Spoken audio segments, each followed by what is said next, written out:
கடவுள் அருள் டிவி நேயர்களுக்கு அடியேன் உங்கள் சிவயோகி சிவசக்திமான் சுவாமிகள் வணக்கத்தை தெரிவித்துக் கொள்கிறேன். அன்பு நேயர்களே, இந்த பதிவில் நான் ஆவணி மாத பலன்கள் தான் சொல்லுவேன். அதுக்கு முன்னாடி பொது பலன்கள் சொல்வது வழக்கம். அந்த வகையில் பார்க்கும் பொழுது, கிரகங்களை வைத்து பார்க்கும் பொழுது, சனி வக்ரம் பெற்றிருக்கிறார். இந்த ஆவணி மாத கிரக நிலைகளிலே வக்ரம் பெற்று சுக்கிரனை நேரடியாக 7ஆம் பார்வையை பார்க்கிறார். இதை வைத்து பார்க்கும் பொழுது பெண்களுக்கு நிறைய பாதிப்புகள் ஏற்பட வாய்ப்பு இருக்கிறது. அவர்கள் வழக்கு பிரச்சனை இப்படிகளை சந்திக்கக்கூடிய அமைப்புகள் உள்ளது. நீதி, நேர்மை, நியாயம் இந்த காலகட்டத்திலே சற்று தளர்த்தப்பட்டு உரிய நியாயம் கிடைப்பது கொஞ்சம் கடினமாக தெரிகிறது. எனவே மக்கள் எல்லோரும் கவனமாக இருக்க வேண்டும். வீண் வம்புக்கு செல்லக்கூடாது. யாரையும் விமர்சித்தல் கூடாது. எங்கு எப்படி நடந்து கொள்ள வேண்டும் என்று தெரிந்து பழக வேண்டும். இதில்லாமல் கண்டிப்பாக காற்று, அதிகமான காற்று வீசும், சூறைக்காற்று என்று சொல்லலாம். ஆங்காங்கே நிலச்சரிவுகள் ஏற்படும், நில அதிர்வுகள் ஏற்படும். இதில்லாமல் விபத்துக்களை மக்கள் சந்திக்க நேரிடும். அதிலே வான்வழி விபத்துக்கள் அதிகமாக இருக்கப் போகிறது. அதில்லாமல் நீரில் வரக்கூடிய விபத்துக்களும் அதிகமாக இருக்கப் போகிறது. சாலை விபத்துக்களும் இருக்கத்தான் செய்யும். இதில்லாமல் அரசாங்கம் மக்களுக்கு நல்லது செய்ய வேண்டும் என்று நினைக்கும். ஆனால் பலவித தடைகளை சந்தித்து மக்களுக்கு தகுந்த நேரத்திலே அந்த சலுகைகளை தர முடியாத சூழ்நிலை இந்த ஆவணி மாதத்தில் ஏற்படும். பின்னர் கிடைக்கும், ஆனால் இப்பொழுது இல்லை. எனவே இந்த மாதிரியான பொதுவான விஷயங்கள் இந்த ஆவணி மாதத்திலே நடக்கப் போகிறது. இதையெல்லாம் கவனித்து நாம் இறை வழிபாடை செய்து நமது குலதெய்வம் இஷ்டதெய்வத்தை வழிபட்டு உலக மக்கள் அனைவரும் அமைதியாகவும் சேமமாக இருக்க வேண்டும் என்று சொல்லி,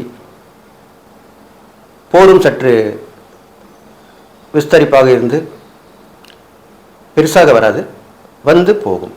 மிதுன ராசி நேயர்களே, உங்களுக்குண்டான ஆவணி மாத ராசிகள் தான் சொல்லுறோம். அந்த வகையில் பார்க்கும் பொழுது உங்கள் ராசியாதிபதி புதன் உங்கள் ராசிக்கு 3ஆம் இடத்திலே சூரியன் கேதுவுடன் சம்பந்தப்பட்டிருக்கிறார். 3ஆம் இடத்திலே இருக்கிறார். அதாவது சிம்ம ராசியில் இருக்கிறார். இப்போ ராசியாதிபதி 3ஆம் இடத்தில் இருக்கும் பொழுது உங்களுடைய முயற்சிகள் கண்டிப்பாக வெற்றி பெறும். இந்த ஆவணி மாதத்திலே பிரயாணங்கள் அதிகமாக நடக்கும். சில நேரங்களிலே விபத்துகள் ஏற்படவும் வாய்ப்புண்டு. அதில் கவனம் வேண்டும். அதில்லாமல் முக்கியமான ஒரு பிரச்சனையை சந்தித்து அதன் பிறகு அதை நிவர்த்தி செய்து கொள்வீர்கள். உங்கள் ராசியிலேயே செவ்வாய் பகவான் இருப்பதால் எப்பொழுதுமே ஒரு பரபரப்பாக, இப்படி சொன்னால் தெரியும், டென்ஷனாக இருப்பீங்க. என்ன பண்ணணும், ஏது பண்ணணும் அப்படின்ற தெரியாத மாதிரியே இருப்பீங்க. குழப்பமாக இருப்பீங்க. அது தற்காலிகமானது தான். அதன் பிறகு சரியாகிவிடும். 2இல் உள்ள குரு ஓரளவுக்கு நன்மையை செய்வார். வரக்கூடிய வருமானங்களை தருவார். கொடுக்கல் வாங்கலை சரிப்படுத்துவார். குடும்பத்தில் அமைதியை நிலைநாட்டுவார். குடும்ப சமேதமாக நெருங்கிய நட்பு உறவினர்கள் மூலமாக உதவிகள் கிடைக்கும். அவருடன் பயணங்கள் சென்று வரக்கூடிய நிலைமை உருவாகும். ஒரு சுற்றுலா மாதிரி இருக்கலாம். ஒரு ஆன்மீக சுற்றுலா, ஒரு இன்ப சுற்றுலா அப்படி. அடுத்ததாக 4ஆம் இடத்திலே சுக்கிரன் நீசம் பெற்று விளங்குகிறார். ஆரோக்கியத்திலே சற்று கவனம் வேண்டும். கண்ட நேரத்தில் கண்ட சாப்பிடக்கூடாது. உணவு விஷயத்திலே கட்டுப்பாடு அவசியம். வீடு கட்டிக்கொண்டு இருப்பவர்களானால் அடிக்கடி சென்று பார்க்க வேண்டும். வேலை சரியாக நடக்கிறதா இல்லையா என்று கவனிக்க வேண்டும். நல்ல பொருட்களை பயன்படுத்துகிறார்களா இல்லையா என்றதை பார்க்க வேண்டும். இதெல்லாம் கவனமாக பார்க்கணும். கட்டி முடிச்ச பேருக்கு ஒன்றும் பண்ண முடியாது. நிறைய பேர் அப்படி தான் என்ன பண்ணுவாங்க, நான் பிரில்ட்டை படிச்சுட்டேங்க, நான் கான்ட்ராக்ட் விட்டேங்க, அவங்களே பார்த்துப்பாங்க, எனக்கெல்லாம் போய் பார்க்க முடியல, நேரம் இல்லைங்க அப்படி சார். அது மிக மிக தவறு. வீடு உங்களுடையது, நீண்ட நாள் இருக்கக்கூடியது. அப்படிப்பட்ட அந்த வீடை அடிக்கடி சென்று பார்த்து வர வேண்டும். நல்ல பொருட்களை பயன்படுத்துகிறார்களா, வேலை கச்சிதமாக நடக்கிறதா, நீண்ட நாட்கள் இருக்கும் வகையில் அதை கட்டுகிறார்களா என்றெல்லாம் பார்க்க வேண்டும். அதே போல வண்டி வாகனங்கள் பராமரிப்பு செலவும் கூடும். கொஞ்சம் அடிக்கடி ரிப்பேர் ஆகும், அதெல்லாம் பார்த்துக்கணும், கவனமாக இருக்கும். இதெல்லாம் எச்சரிக்கை தான். கவனமாக இருந்துட்டாலே போதும். இந்த விஷயம் நடக்கும்போது தெரிஞ்சால் அதில் கவனமாக இருந்தாலே ஓரளவுக்கு அதில் மீண்டு வந்து விடலாம். அடுத்ததாக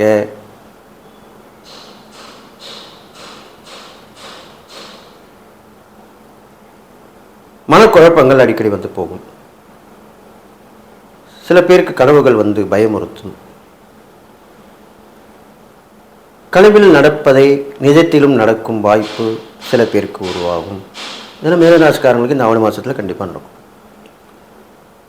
பிரார்த்தனைகள் வேண்டுதல்களை உடனுடன் நிவர்த்தி செய்து கொள்ளலாம்.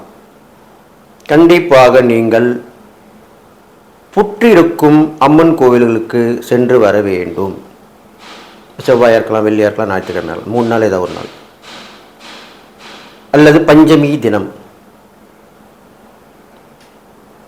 எப்பொழுதுமே நாக தேவதைகளை வணங்கும் பொழுது நாகாத்தம்மன், நாகவல்லி அம்மன், புற்று அம்மன், இப்படி எவ்வாறாலும் எப்படிப்பட்ட அம்மனாக இருந்தாலும் பஞ்சமி தினத்திலே வணங்குவது மிகவும் விசேஷமானது.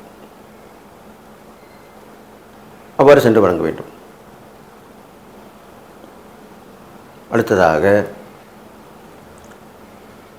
புதன்கிழமையிலே பெருமாள் வழிபாடு கண்டிப்பாக இருக்க வேண்டும். சனிக்கிழமையும் இருக்கலாம். துளசியால் அர்ச்சனை செய்து வர வேண்டும்.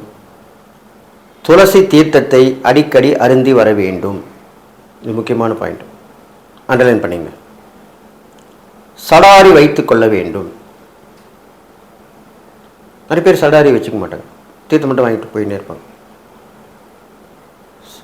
சில பேர் சடாரி வைத்துக் கொள்வதற்கு முன்னவே அந்த தீர்த்தத்தை எச்சில் படித்து விடுவார்கள். எச்சில் படித்து தலையில் தடவிக் கொள்வார். எப்பொழுதுமே துளசி தீர்த்தத்தை வாங்கும் பொழுது அதை கண்களில் ஒற்றி சாப்பிட வேண்டும். தலையில் தடவக்கூடாது. ஏனென்று சொன்னால், அடுத்ததாக சடாரி என்பது என்ன? அந்த பெருமாளுடைய பாதங்கள் தான். அந்த பாதங்களை நம் தலையில் வைக்கும்போது நம்முடைய எச்சில் கை அந்த தலையிலே பட்டிருக்கும். எனவே இதை நீங்கள் இந்த கவனமாக எல்லோருக்கும் உண்டான பதிவு இது, தெரிந்து கொள்ள வேண்டும். தலையில் தடவக்கூடாது. அடிக்கடி பெருமாள் கோயில் சென்று வரலாம். இந்த ஆவணி மாதத்திலே தான தர்மங்கள் செய்து வரலாம். குழந்தைகளுக்கு கல்விக்குண்டான உபகரணங்கள் வாங்கி கொடுக்கலாம். பள்ளியில் பயிலும் ஏழை மாணவர்களுக்கு அந்த கட்டணம் கட்ட முடியாமல் தவிப்பவர்களுக்கு கட்டணத்தை செலுத்தி விடலாம். நம்மால் முடியாவிட்டாலும் பல பேரோடு சேர்ந்து அதை செய்து முடிக்கலாம். இதெல்லாம் செஞ்சுட்டு வரணும். இது எல்லாற்றையும் விட மிதுனராசிக்காரர்களுக்கு மற்றவர்களுக்கு ஆலோசனை வழங்குவதில் மிகுந்த அக்கறை உண்டு. அந்த ஆலோசனை நல்ல ஆலோசனையாக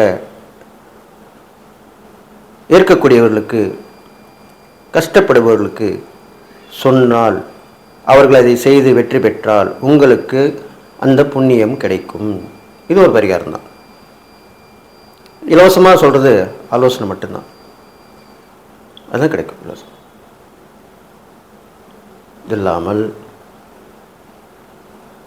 போட்டி பந்தயங்களிலே கண்டிப்பாக வெற்றி உண்டு.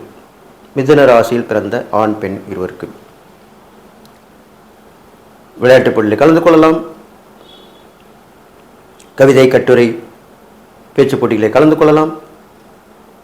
ஆட்டம் பாட்டம் போட்டிகளை கலந்து கொள்ளலாம். எந்த வகையில் கலந்து கொண்டாலும் பரிசு பாராட்டுகள் கண்டிப்பாக கிடைக்கும்.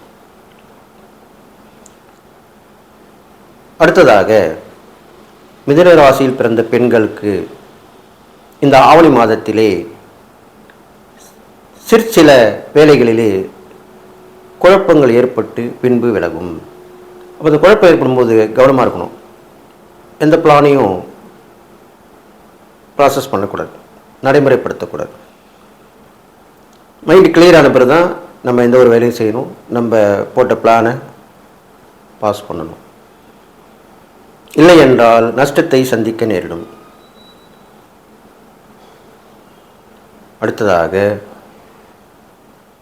இந்த மிதுன ராசிக்காரர்களுக்கு இரட்டை குழந்தைகள் உள்ளவர்களுக்கு நிறைய தான தர்மம் செய்யலாம். அவர்களுக்கு தேவையானவற்றை வாங்கி கொடுக்கலாம். இதில் இன்னொன்றும் உண்டு. இரட்டை குழந்தைகள் சொன்னேன் இல்லையா, அது ஏழை எளியவர்களும் இல்லாதவங்களுக்கு தான் நீங்கள் அதை செய்யணும். வசதியாக அதை பெற்றுக்கொள்ள மாட்டார்கள். நீங்கள் செய்வதை அவர் விரும்ப மாட்டார்கள்.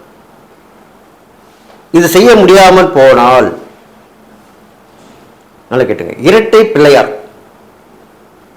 எங்கோ ஒரு சில இடங்களில் தான் இருக்கும். வெட்ட பிள்ளையார் கோயில் இருக்குது, நீங்கள் அதை விசாரிச்சுட்டு போகணும். இந்த இரட்டை பிள்ளையார் கோயிலுக்கு சென்று நீங்கள் சூரிய தேங்காய் உடைத்து அர்ச்சனை செய்து வழிபட்டால் உங்களுடைய பல பிரச்சனைகள் தீரும். கண்டிப்பாக நல்லது நடக்கும்.